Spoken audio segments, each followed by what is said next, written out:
ഞങ്ങൾ കൊച്ചിക്കാരെല്ലാ വെജിറ്റബിൾസിൻ്റെ ഒപ്പം ചെമ്മീനിട്ട് ഉലർത്താറുണ്ട്. അതുപോലെ നമ്മൾ ഇന്ന് തയ്യാറാക്കാൻ പോകുന്നത് അമരയ്ക്കയും ചെമ്മീനും കൂടിയുള്ള ഒരു ഉലർത്താണ്. നമുക്ക് ഇതിന് വേണ്ടിയിട്ടുള്ള സാധനങ്ങൾ എന്തൊക്കെയാണെന്ന് നോക്കാം. തന്നെ അമരയ്ക്ക, ചെമ്മീൻ, കടുക്, കാശ്മീരി ചില്ലി, ചതച്ച മുളക്, മഞ്ഞപ്പൊടി, കടുക്, ചതച്ച ഉള്ളി, ഉപ്പ് എന്നിവയാണ്. നമുക്കിനി ഇതിന് ശേഷം നമ്മുടെ ഒരു ചട്ടി ചൂടാക്കാൻ വെക്കുക. അതിലേക്ക് നമ്മൾ കടുക് പൊട്ടിക്കാനിടുക.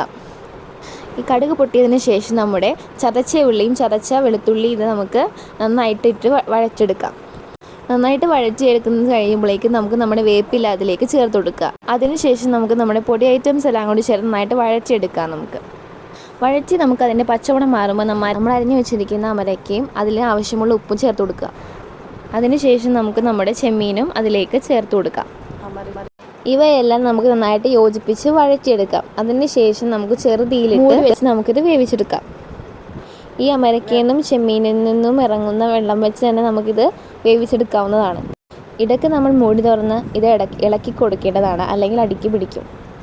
ഇവിടെ അപ്പം നമുക്ക് ചോറിൻ്റെ ഒപ്പം നല്ലൊരു അടിപൊളി സൈഡ് ഡിഷായിട്ടുള്ള ചെമ്മീനും അമരയ്ക്കയും കൂടി ചേർന്നുള്ള ഒരു ഉലർത്തിയെടുത്ത് തയ്യാറായിരിക്കുകയാണ്. അപ്പം നമ്മുടെ വീഡിയോ ഇഷ്ടപ്പെട്ടാൽ ലൈക്ക് ചെയ്യാനും ഷെയർ ചെയ്യാനും സബ്സ്ക്രൈബ് ചെയ്യാനും മറക്കല്ലേ.